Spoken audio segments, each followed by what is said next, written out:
There we go. Seems to work. Let's see.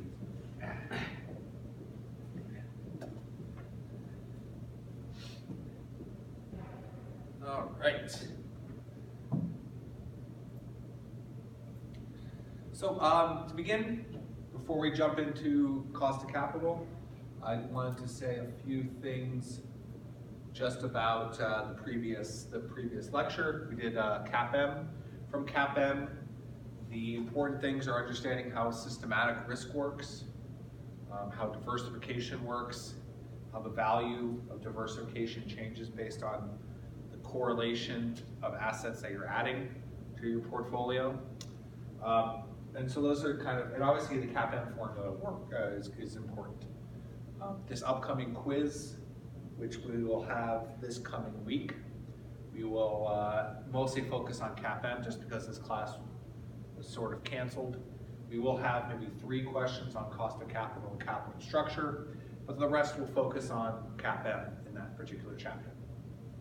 Okay, so on to cost of capital.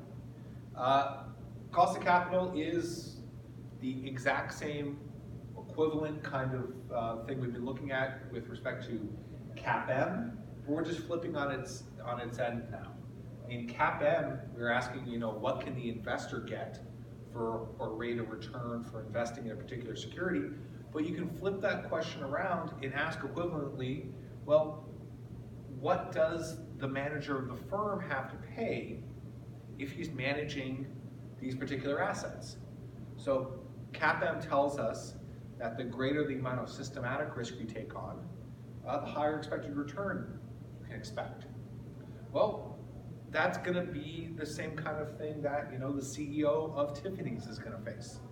Tiffany's has a high cost of capital because they have a high systematic risk.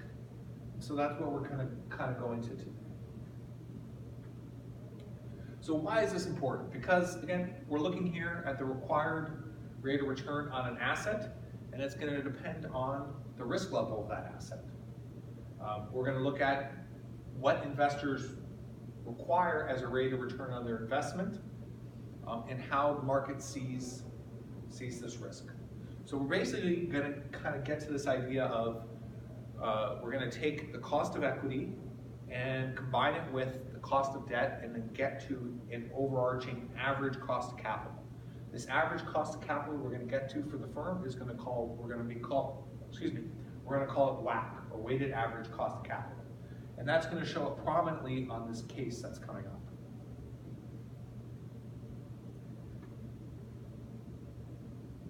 The required rate of return is exactly the discount factor that we've been using in our NPV analysis.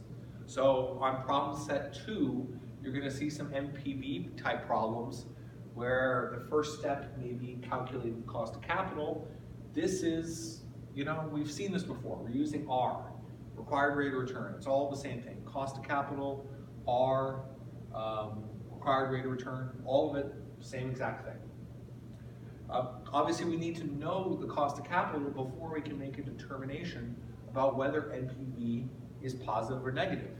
Once we have the R, or the cost of capital, then we can discount our cash flows back and say, is NPV profitable or not?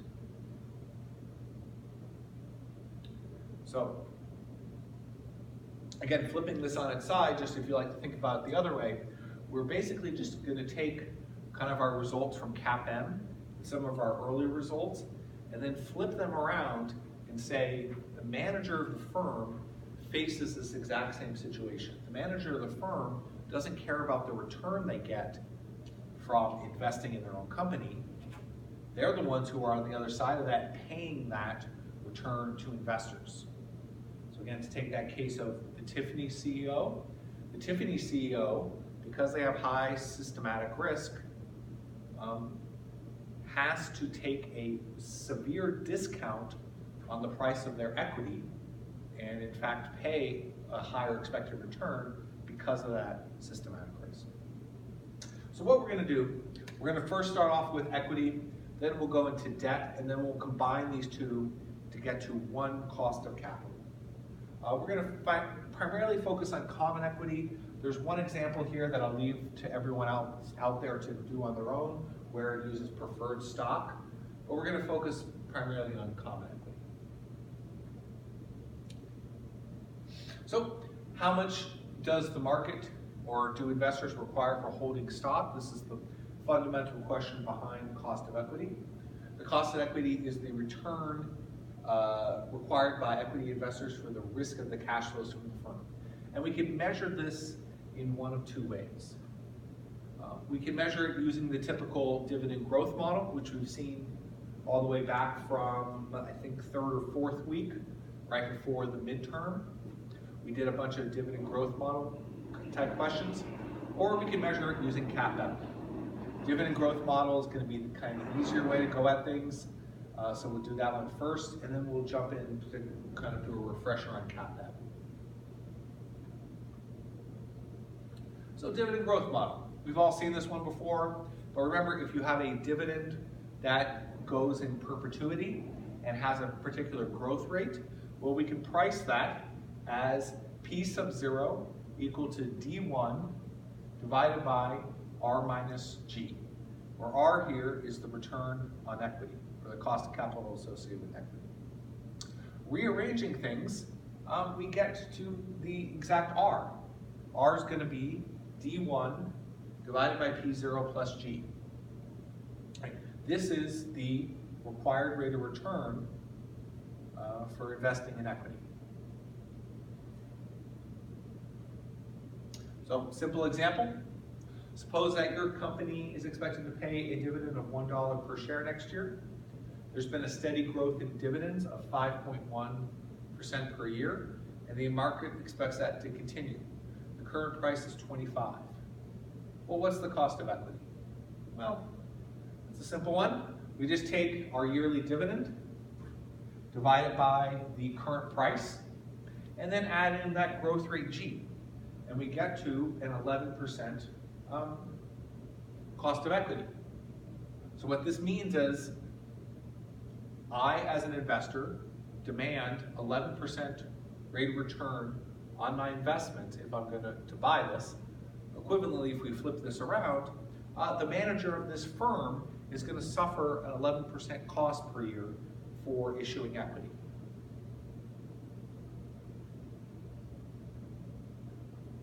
Or if you like to think of it another way, if the company is going to issue equity, they have to take an 11% discount on the price at which they issue their equity.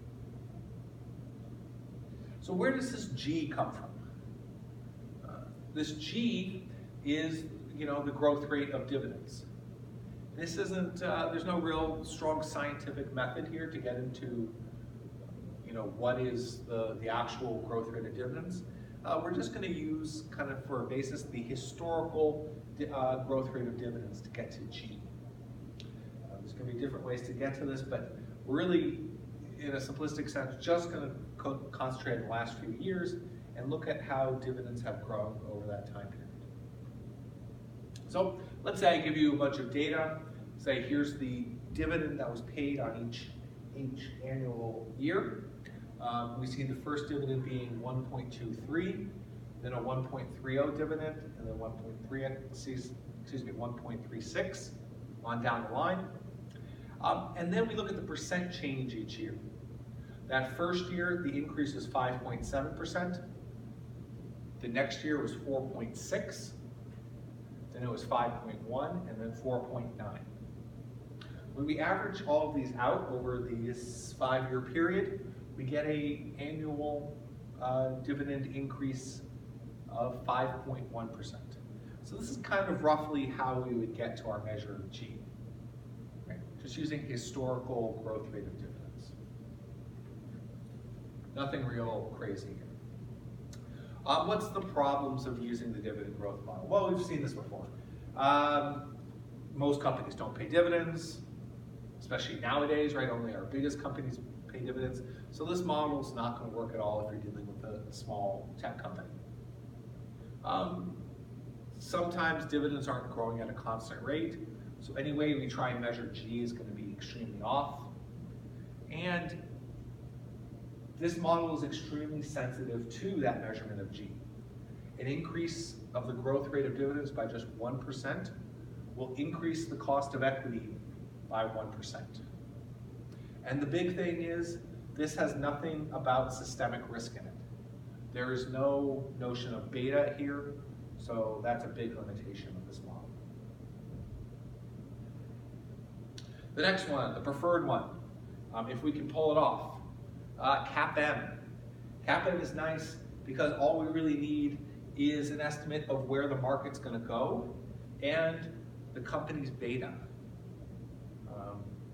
A lot of times we don't know the company's beta, but we can infer from other similar companies their betas. So we can always sidestep that. As long as we have the market risk premium and the company's beta, or an estimate for the company's beta, we can get to a measurement of the cost of equity for the company. And it's exactly that, as we've seen before. The cost of equity, the return demanded by investors, or also think of it as the cost that the CFO has to pay if he or she is issuing equity, is just the risk-free rate plus beta times the market risk premium. Beta, again, is the covariance of the market return with the company's stock return divided by the variance of the market.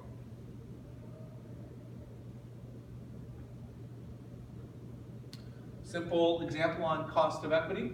Suppose your company has an equity beta of 0.58% and the current risk-free rate is 6.1. If the expected market risk premium is 8.6, what is your cost of your equity? Well, we just put it together and we get 11.1 for the cost of equity.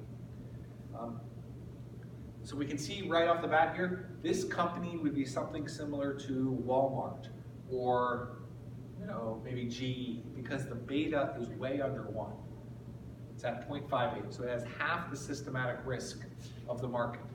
If we put in here something like Google or Apple, or again, something like Lamborghini, that beta might go up toward 2. And that would mean incredibly high cost of capital, something around maybe 20% the cost of capital.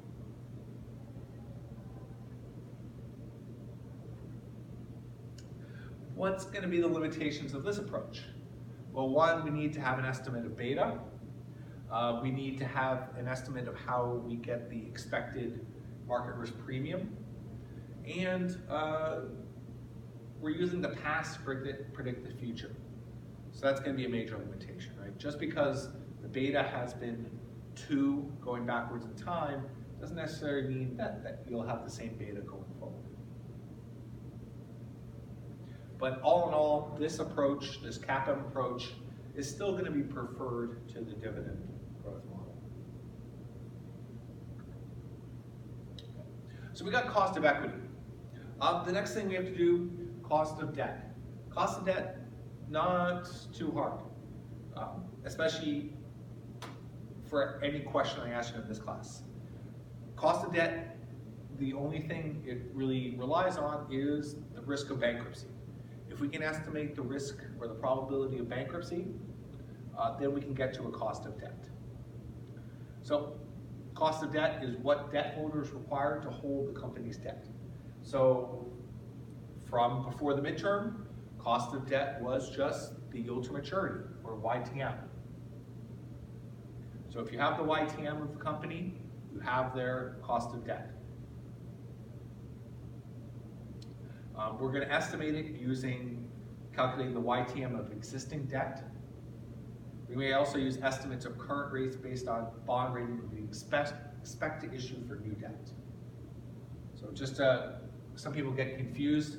The cost of debt is not the coupon rate. So never use the coupon rate here. It's the YTM. Always use the yield to maturity.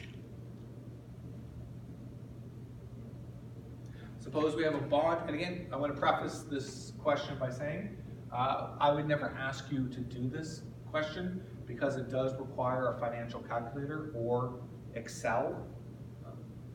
It's really hard to solve this one by hand because you have a ton of, in this case, you're actually going to have 50 YTMs in your denominator. So to try and solve that will be a crazy quadratic equation. So I will not ask you to solve this. But suppose you have a bond issued currently outstanding that has 25 years left to maturity. The coupon rate is 9%. Coupons are paid semi-annually, and the bond is currently selling for $908. What is the cost of debt? Well, it's not too hard to do on a financial calculator. We're just going to enter in 50 for N, because again, it's a semi-annual bond, and it has 25 years to maturity. For payment, we'll enter in 45, which is 90 divided by 2. And then you just enter in the future value, which is the $1,000 it pays out, and the cost. It's presently valued at $908. So first off, there's an intuition check. If the bond is priced at $908 and it has a par value of $1,000, we know it's a discount bond. And if it's a discount bond, we know the YTM we're going to get is going to be above the coupon rate. So we better get something above 9%. So when we hit solve here, we get a rate of 5%. But again, that's a semi-annual rate because we have everything here in semi-annual terms. So we convert it to an annual rate and we get 10%, which is good, right? We wanted to get something above 9%. So the cost of debt for this company, given this scenario, would be 10%.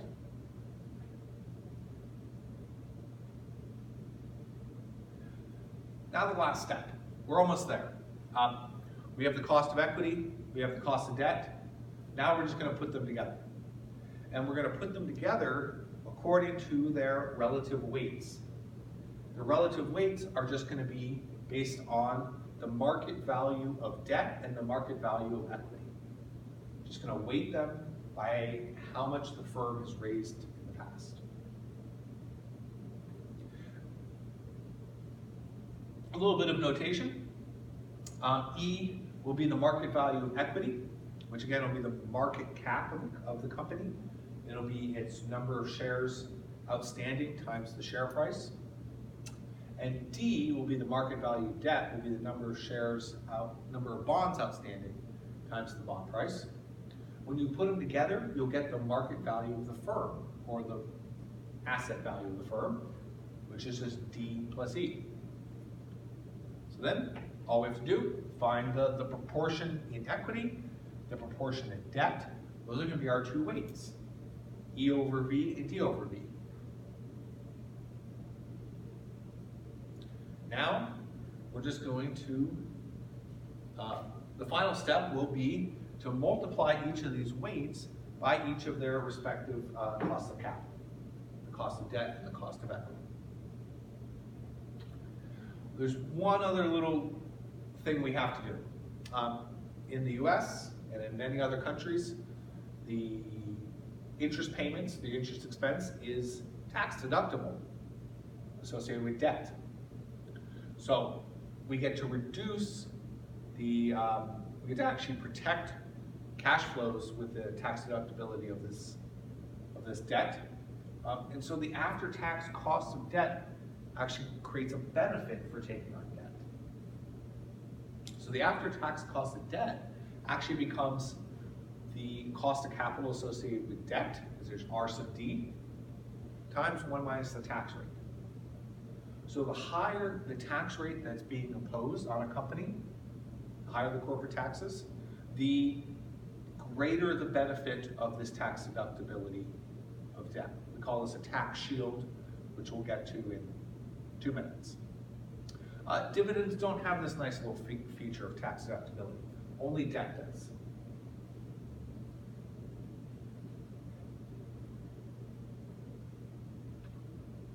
And there we go. Here we have the weight on equity times the cost of equity plus the weight on debt times cost of debt times the interest expense or the tax deductibility of debt. And that's WACC, weighted average cost of capital. This will definitely show up on a quiz, on a test. You can definitely write this formula down, but remember, it's just the weight on equity times cost of capital equity. Same thing for debt. The only adjustment we have to make for debt is the tax rate.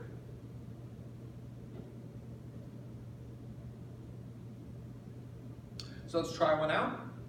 Let's say I have 50 million shares at $80 a share, beta of 1.15, market risk premium of 9%, and a risk-free rate of 5%. For debt, I have $1 billion outstanding, a current quote of 110, which implies the current price of this debt is 10% higher than the face value. So it's 1.1 billion market value of the debt. Coupon rate of 9% and 15 years to maturity. Well, it shouldn't be too hard. But first, let's do equity first.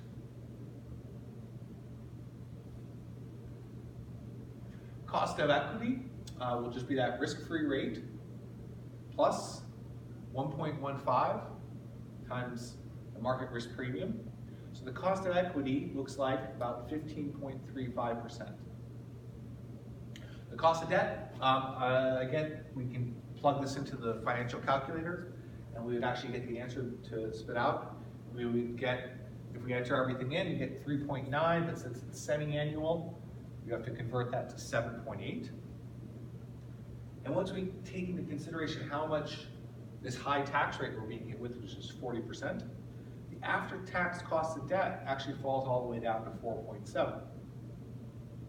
So we can see a big difference, and this is pretty persistent across a lot of industries and a lot of firms. A big difference in the cost of equity and the cost of debt. In the next chapter, we'll actually address why these two don't sync up and why, sometimes it's not, well,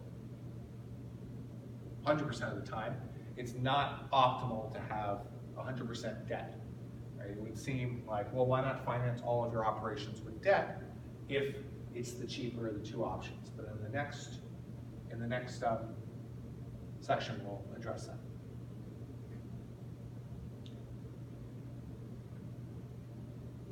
So we got the cost of debt and we got the cost of equity.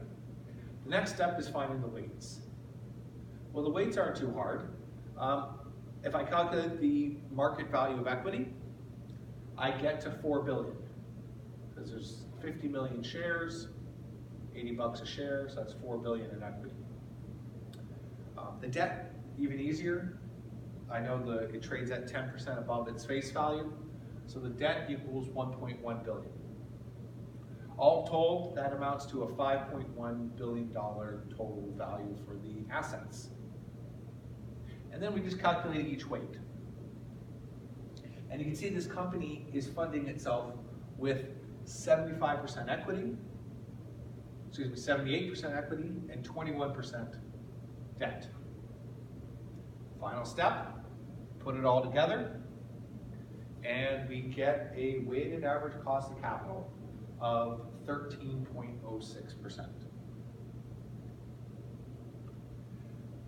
You can obviously see that the cost of capital, weighted average cost of capital, is much closer here to the cost of equity just because primarily this company is funding itself with equity and not debt.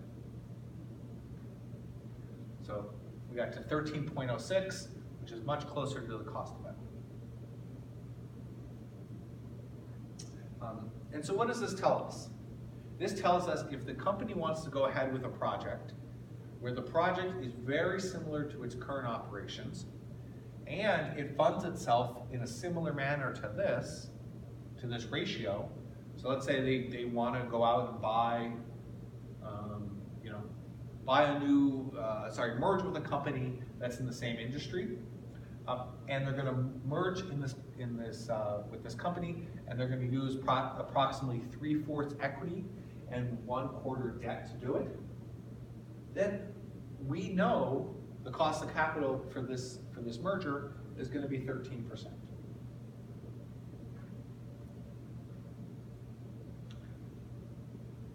I've put another example up here. I'm not going to go through it. I'll leave people out there to do it, or we can run through it next time.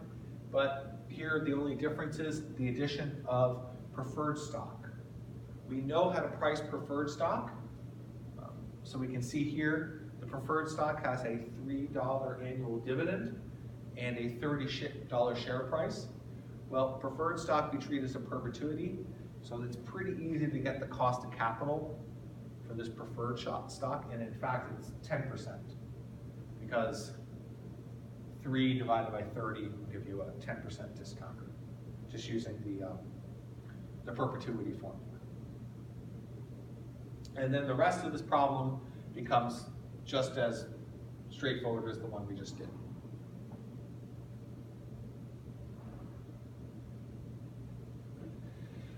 So some caveats. Can we use WACC for any project? This is only appropriate for projects that are similar to the firm's current operations. If we're looking at a project that does not have the same risk as the firm, then we need to determine the actual appropriate discount factor for that project. So different divisions within a company often have separate discount rates. So this is an important feature, right? You can't just use WACC for anything within the company. It needs to match the risk of that particular sector or that particular division. So let's say we calculate a WACC of 15%. But we have 3 sectors or 3 projects or 3 divisions within my company. And I want to apply that WACC to all of these projects equally. Well, how can that go wrong? Or what might go wrong? Well, Project A perfectly highlights what could go wrong. We know that we accept a project if the IRR is greater than the required return. So if we do our own internal homework and we figure out that the required return of that particular project is 20%, then we would know to reject Project A, or reject Project A, because IRR is less. But if we use the WACC instead, you would come to the conclusion of accepting Project A, because the WACC is actually lower than 17%. So again, here's a flawed use of the WACC. If the project required return or its risk levels isn't comparable to the WACCs, then you can get different results.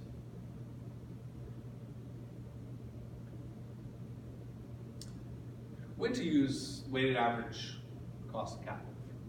When you can use a company's weighted average cost of capital as the discount rate on a new project. When the project has the exact same risk as the firm, and when the project will be financed exactly like the overall firm. We call this scale enhancing. If the company is 50% debt and 50% equity, then if you are thinking about using the WACC going forward to analyze a new project, then you should be thinking about financing it in terms of 50% equity and 50% debt.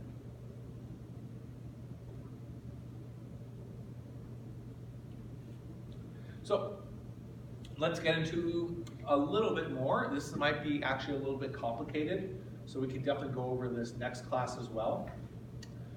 There are multiple components within beta, the equity beta of a company. There's going to be business risk and financial risk. Business risk is going to be the risk associated with the type of business they're in.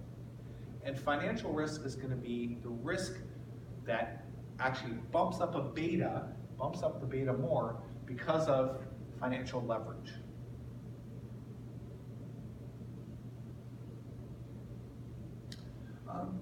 This is going to make sense in a second, but sometimes when we have comparable companies we have the cost of capital for that we want to use, we have to basically unlever their betas. So an asset beta is what we call an unlevered beta. And the measurement of this unlevered beta, or what this captures, is its operational risk. We'll denote this as BA or BU. So beta of the assets or beta unlevered. The equity beta is what we call the levered beta. This measures the total risk of the company, including its financial risk. And here I've denoted the relationship. The beta of the equity is always the beta of the assets times some adjustment which increases with debt. So you can see the more debt a company has, the more the beta of the assets, the beta equity will jump up because it has a higher degree of financial risk.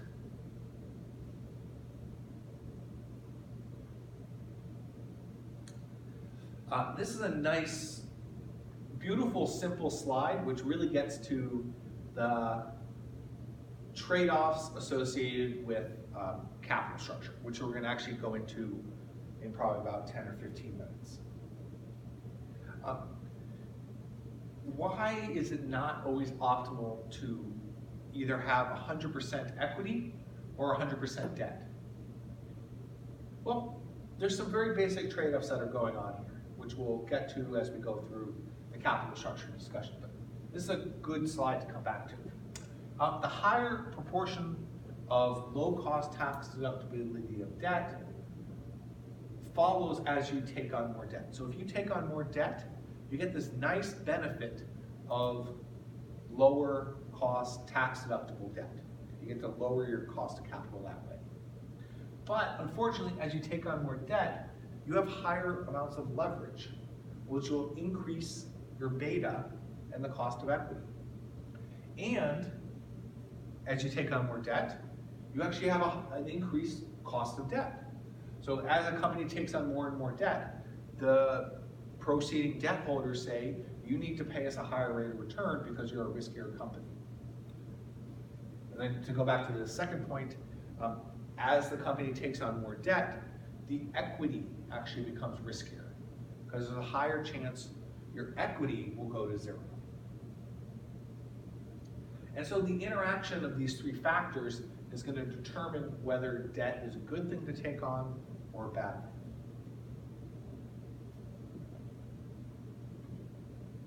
We're going to get to this more in the next preceding chapter, but you can kind of see where we're heading to if there is this trade-off between taking on debt and lowering your cost of capital, but then eventually your cost of capital is going to start ticking back upward because you become an incredibly risky company as you take on too much debt. We actually get to this point of minimizing my weighted average cost of capital. The goal of any CFO who's deciding his firm's capital structure should be minimize the weighted average cost of capital. That is your optimal debt over equity ratio, which we'll get to in a bit. Okay. So to turn back to that example of levered versus unlevered betas. One way we can calculate a beta, calculate a cost of capital, is what we call the pure play approach. We find one or more companies that specialize in the product or service that we're considering as a new project. Then we calculate the beta for that company or that set of companies, and we take an average. We can use that beta along with CAPM to find appropriate return for a project of similar risk. The problem here is, so if I go out and I'm thinking of going into the grocery store industry, and I find 6 grocery stores that have comparable size to me, and they all have different betas. Let's say I look at Kroger's, I look at Safeway, I look at Lucky's, I look at a bunch of other companies, and they all take their average beta.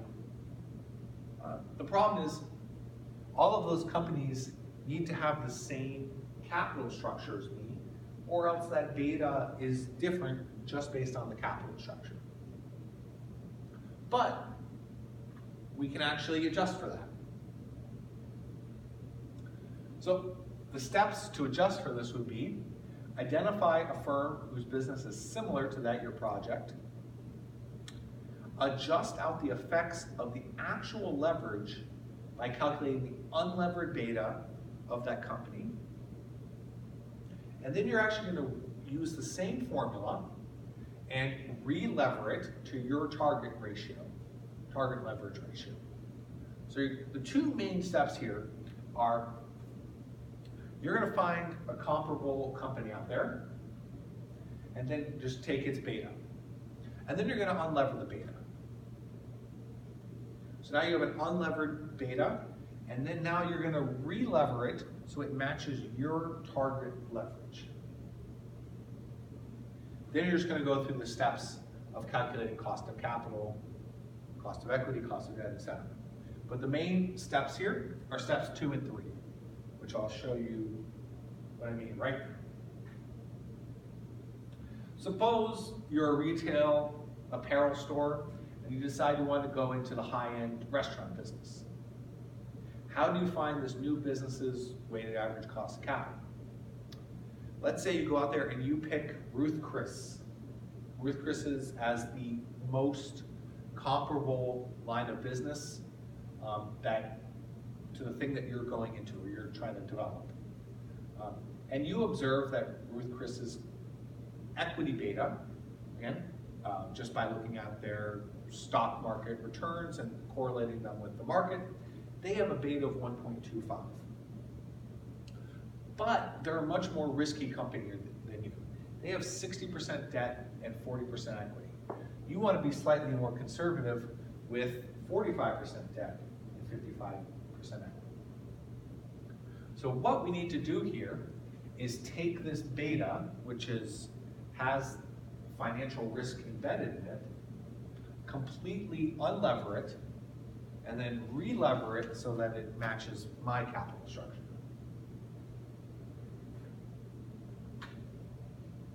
So step 1, again, this will be definitely done on a case study. I think you have a problem similar to this on your case study and in your problem set 2. Well, the levered equity is just 1 plus 1 minus the tax rate times D over D, D over E, times the unlevered beta. So the first step is to figure out what is the unlevered beta for Ruth Chris. It's not too hard. You just do the math and you get the unlevered beta is 0.658 for Ruth Chris. So that means nearly half of Ruth Chris's beta, equity beta, was due to financial risk. The difference between 1.25 and 0.65 is the beta, or the component of risk due to financial risk. This is the leftover business risk of Ruth Chris. So now, are we going to use 0.65 as our beta going forward? No, we have to readjust it and push it back up for our capital structure. But we're not going to get quite back up to 1.25 because we're not taking on as much debt. So now we're re-levering the beta so it matches our capital structure. Same exact formula, but now we're putting in that 0.65 as the unlevered beta, and now multiplying it by this series of coefficients. And once we re-lever it so it reflects our capital structure, we're back at basically a beta of 1. So this would be, if we decide to go forward and start evaluating things, this would be the beta that we use for our cost of capital, or cost of equity, excuse me. So we have our cost of equity, or the beta equity here, and then we would go in and just do the cost of debt, everything else, and we would calculate WACC, and we'd be all good to go. The rest is easy. So I want to point out, everyone that's listening, we started off with Ruth Chris had a beta of 1.25. The first step was calculating a completely unlevered beta, which dropped it all the way down to 0.65, and then re-levering it up to our target capital structure got us up to 0.98. Still not quite up to 1.25. If we, in our project, had decided that we wanted to do 90% debt and 10% equity, this number would have gone way above 1.25. If we had decided to really ramp up the risk and we wanted to do this new line of business with 90% debt and 10% equity, this beta that we would have gotten to maybe would have been 1.5 or 1.6.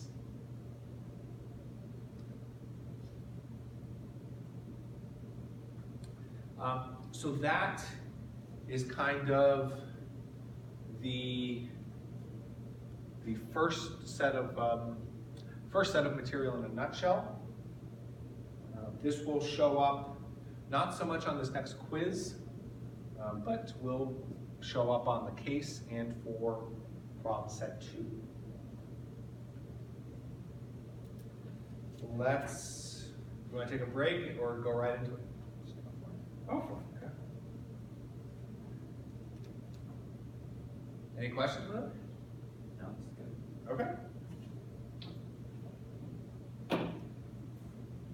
One of the questions I took almost started. Yeah, that's great. All right. Straight on into capital structure policy. This is the last chapter of what we're going to do in this class. We can definitely discuss some of this next week. We will be discussing the case study as well and doing a bunch of practice problems that are similar to problem set 2. But this will definitely serve people for the case. So we kind of alluded to it already a bit, but capital structure is the question of, well, how should I finance my operations? If I'm a CFO of a company, should I do 100% debt? Should I do 100% equity? What should be my goal here? Do I want to increase my leverage by issuing more debt? You can also do this by repurchasing outside shares. Or do I think there's a benefit to decreasing the leverage of my company by issuing new shares or actually retiring outstanding debt? And the main thing that CFOs are going to be concerned about here is minimizing WACC, so your weighted average cost of capital, which will in fact maximize the value of the firm. Two are equivalent. Maximizing the value of the firm and minimizing the weighted, how much I have to pay to finance my operations, will actually turn out to be the same.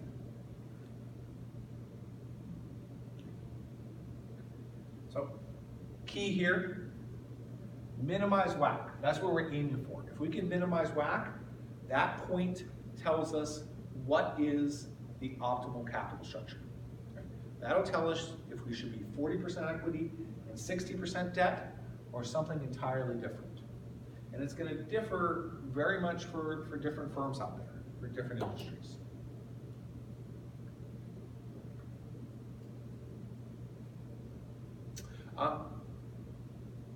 So again, leverage, I should have defined it very soon on. Leverage is just your debt over your equity. That's what we call leverage.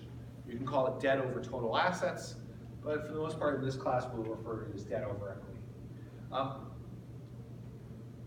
Debt over equity, or leverage, is going to amplify your variation in a lot of things. It's going to amplify the variability or the variation in ROE, in earnings per share. It's going to make you a riskier company. And I'm going to show you in a second why that would happen. So the more leverage you take on, it's going to ramp up your variability in earnings per share and a whole other host of other metrics. So let's say this was your example. Currently, you are an all-equity firm. You have $5 million in equity, and you're thinking about retiring a bunch of your shares and issuing debt. So you're thinking about going from all equity to 50% debt, 50% equity. So that would be half. That'd be 2.5 million in debt, 2.5 in equity. And that's going to obviously cut your shares in half too. But you're going to have this interest expense of 10% if you shift to this debt structure. What is this going to do to your earnings metrics over different states of the world? Well, let's look at the all equity case. So all equity, no debt. In a recession, you're going to have 300,000 in EBIT. In the expansion, you have $1 million. And the expected, you'll have 650,000. This equates to an expected ROE of 13% and an expected earnings per share of 1.3.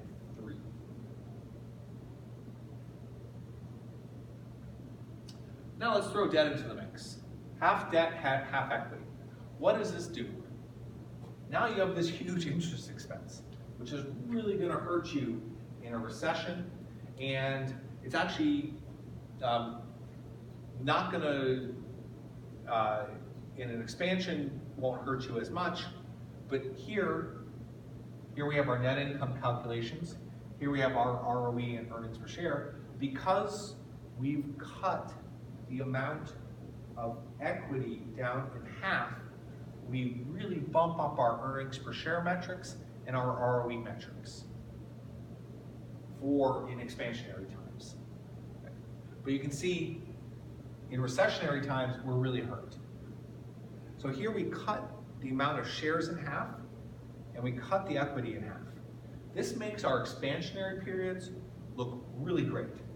Makes our recessionary periods look really bad. On the net, it actually helps us a little bit. We can see we went from 13% to 16%, and we went from 1.3 to 1.6. So it did help us, but it also increased the variability a lot, made us a much riskier firm.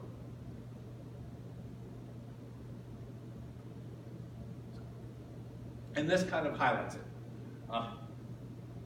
Variability in ROE goes up a lot. It used to have a range of 6 to 20%. Now it's going to go from 2 to 30. And variability in EPS is going to go up a lot. So by taking on this debt, because it's cutting out the denominator in terms of the amount of equity in the firm, you are really bumping up the risk of the firm, really bumping up the variability in ROE, etc. So, this is why the beta of the firm really depends on the amount of debt in the company. We saw in the previous lecture slides that the more debt that they took on, the higher the equity beta of the company.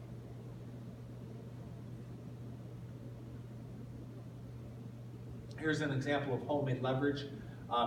This will definitely, I'm going to skip over this because this is just an example of calculating the net costs associated with issuing debt or equity, which will not show up on the test. Okay. So, leverage. Leverage leads to increased variability of our performance metrics, increased risk of the company, increased financial risk, increased beta of the company. All of these get bumped up the more equity we take on. But underlying this is a notion that bankruptcy and these other things are realities. To get to these results, you need to obviously accept that bankruptcy risk is real and these other things are real. Let's take a step way back. Let's take a step back to 1957, I believe it was. And two individuals named Modigliani and Miller said, this is before capital structure was even really considered a field. And they said, well, if we make a few assumptions, we can actually come to this idea that capital structure doesn't matter. If we assume that there's no taxes, so again, there's no tax deductibility of debt, there's no chance of bankruptcy, there's no financial frictions, and a whole host of other assumptions. Pretty dumb assumptions, but you know, they had to make assumptions. You make all these nice assumptions that make the world nice and clean, and you come to this conclusion. Modigliani and Miller say that capital structure is irrelevant. So it doesn't matter how you finance your operations, capital structure won't matter one bit to firm value and won't matter one bit to WACC. So if you use all debt, you're fine. You use all equity, you're fine. Doesn't matter. If you want to go 50-50, you're fine as well. And this is the starting point. We only bring this up because it's highly stylized, it's ridiculous, but this is the starting point for where we start to think about an optimal capital structure. So again, Modigliani and Miller said, both of these, you'll get the same value of the firm, doesn't matter.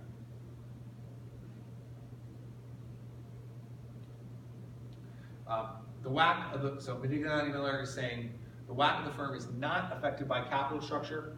So again, here we're going back to our weighted average cost of capital, where RA denotes the weighted average cost of capital. RA is the cost of the firm's business risks. This is going to be indifferent to how I pick E, B, and D. So I can pick E or D to be whatever. R of A, WACC won't change at all.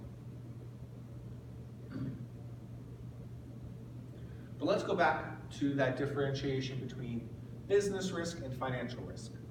Business risk, remember, is that risk that's inherent to the firm's operations. And financial risk is exactly that risk that comes about from increasing debt.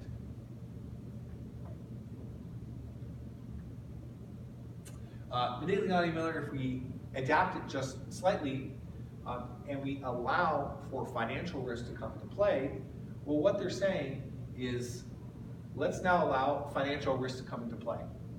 If we, now under this kind of scenario, if we start to take on more debt, the return of my equity is going to go up as the debt ratio goes up. Just because of the argument we saw before, where beta increases, and you know, with a higher probability of bankruptcy, becomes the return on equity must obviously scale with it. So then the question becomes, well, why would anyone raise debt at all? If debt only leads to problems, leads to financial risk and all these other things, then why would you increase your debt at all? Well, we haven't included taxes. Right? Interest is tax deductible. Therefore, when a company adds more debt on, they're getting more of a benefit from this reduction in taxes. So it's going to increase the value of the firm.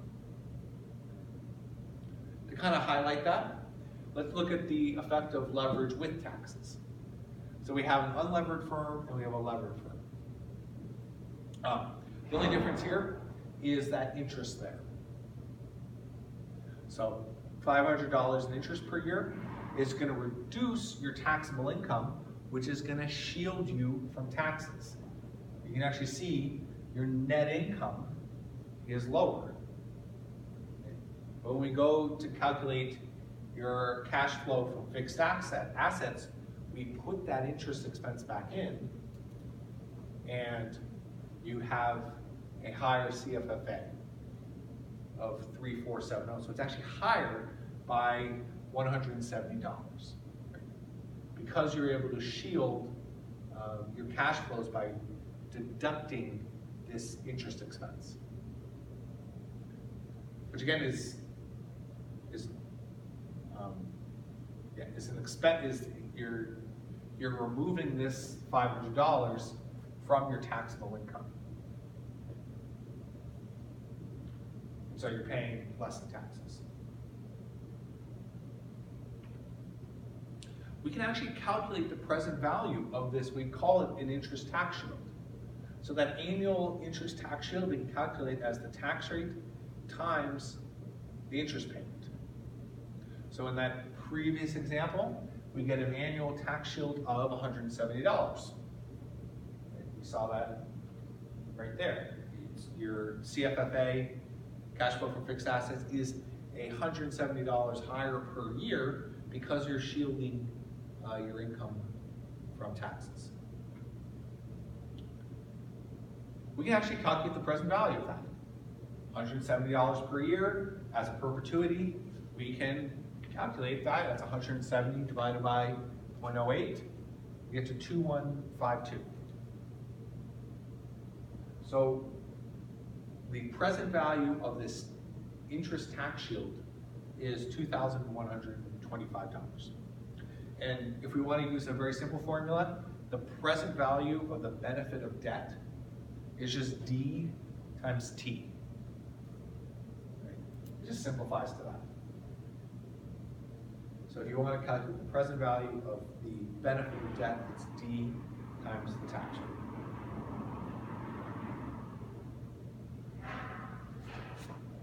So let's go back to now add in taxes to this.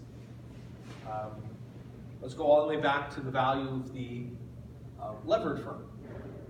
So the value of the levered firm now, with this benefit of annual interest tax shield, when the firm has debt, it just becomes the value of the unlevered firm plus the benefit of that tax shield, or D times T.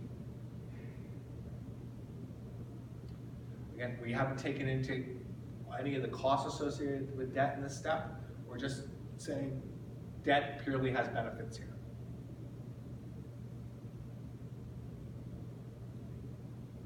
So, debt in this world, we're just looking at the benefits of debt.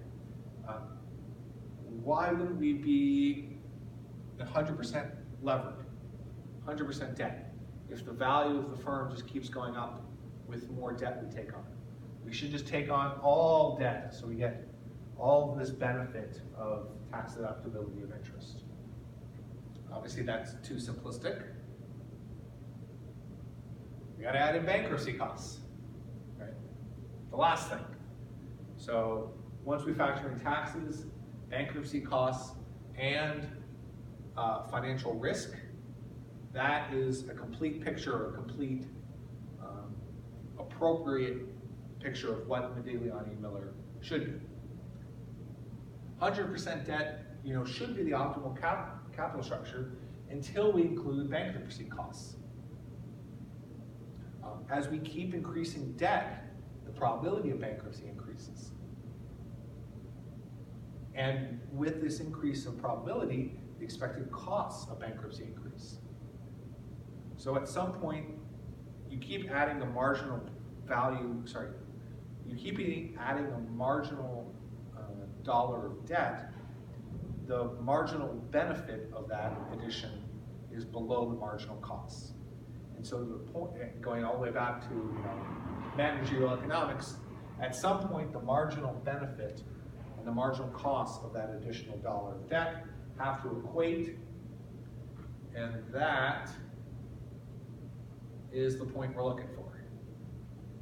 We're looking for the point where if I keep adding debt, I get this benefit from the tax shield, from interest deductibility, but now my bankruptcy risk keeps getting worse and worse and worse, and at some point the marginal benefit and the marginal costs equate.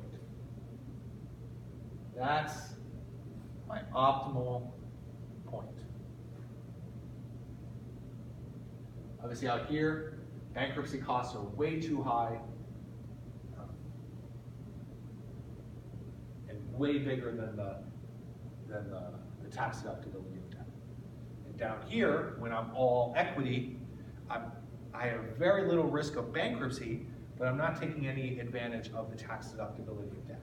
And a lot of tech companies are here, and people don't understand why, and a lot of private equity, the whole business of private equity is pushing the company way out here to really take advantage of the debt.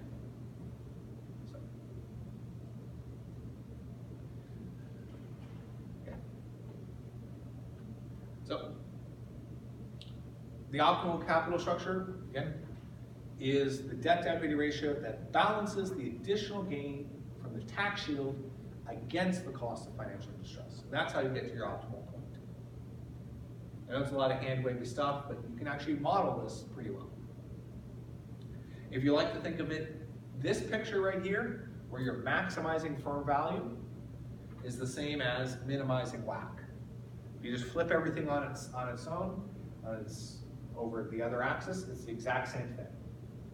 So maximizing the value of the firm and minimizing WACC will be the same thing here.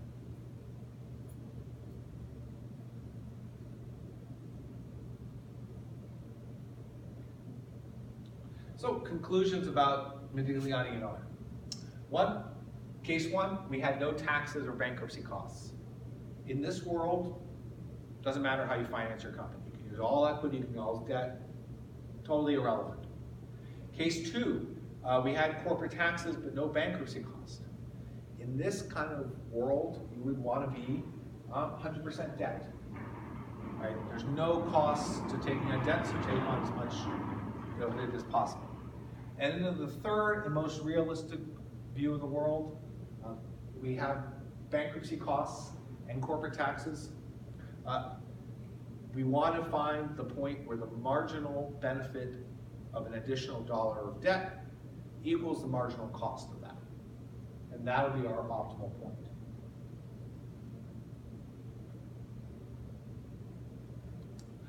There's a little note here on a different theory. Aside from an optimal capital structure, we call this pecking order theory. A lot of CFOs actually subscribe to this. The pecking order theory says there is no optimal capital structure you're shooting for. Literally, your decision comes down to, am I able to issue debt? If I am, I should issue debt. There's a lot of reasons behind this. Basically, the pecking order theory says it's always better to keep issuing debt than equity if you're allowed to. If you're not allowed to, then just go with equity. Just wanted to note that. You will not be tested on.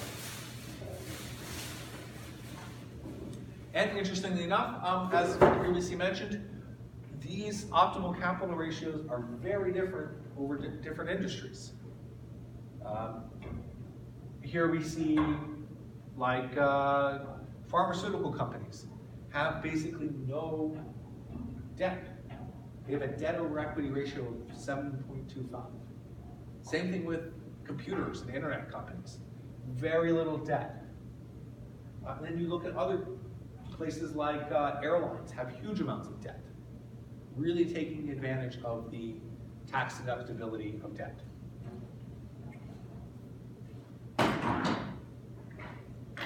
Same thing with cable television. Okay. And this is a huge debate in among CFOs, among practitioners, among academics. How do you determine this optimal debt over equity structure? Why does it seem to be that so many companies, especially in areas like internet, telecommunications, and the other areas, have such little debt on their balance sheets? It seems like they can be definitely taking advantage much more of tax deductibility of this debt. So it's still a very huge kind of topic that people are trying to figure out. And with that, that's kind of the whole 2 chapters condensed down to just about an hour. I will send out a note about the case and about the upcoming quiz, but this is kind of the whole scope of things. Any questions? Yes. Did I go over anything too quickly? No, I think just the part about how much flexibility a CFO would have to like make a to either buy back shares or to issue more shares without. I mean, if they issued a lot more shares, would they drive up their?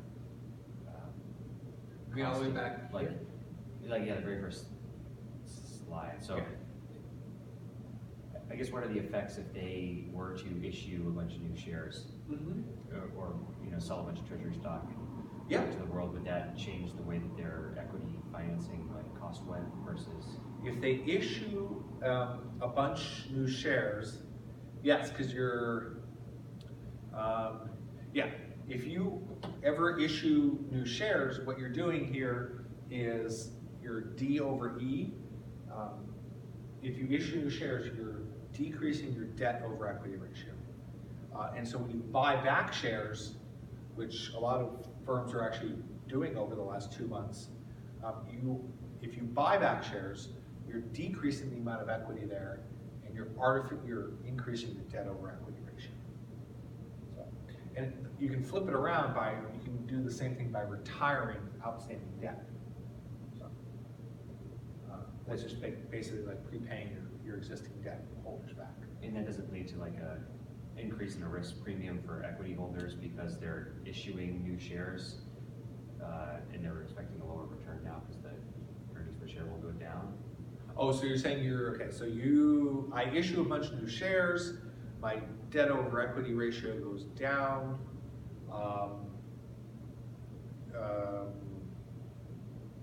The beta should drop a little bit.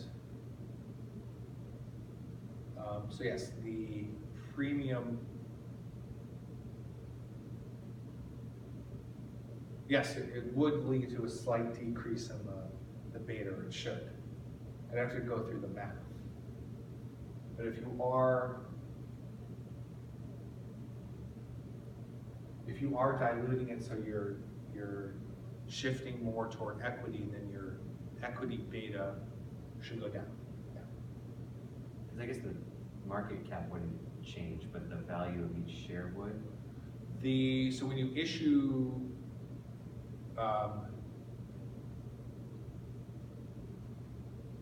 no. When you issue new shares, your market cap will go up because you issue new shares. You took in more cash. Okay. Yeah. So your market cap will go up. Your debt over equity ratio will go down. Yeah. So, yeah, I can definitely think of an example. We can go through the math and do it, but yeah, your equity beta would go down a little bit more because you're basically, how do I say, you're padding your company. There's a lower risk that you will have financial trouble. Yeah, no, very good question. Yeah. Okay. Thank you. Yeah. Thank you. See if I can figure out how to post this or do something with it. Yeah, good luck. What's that? Good luck. Hopefully your Yeah. can fit it all.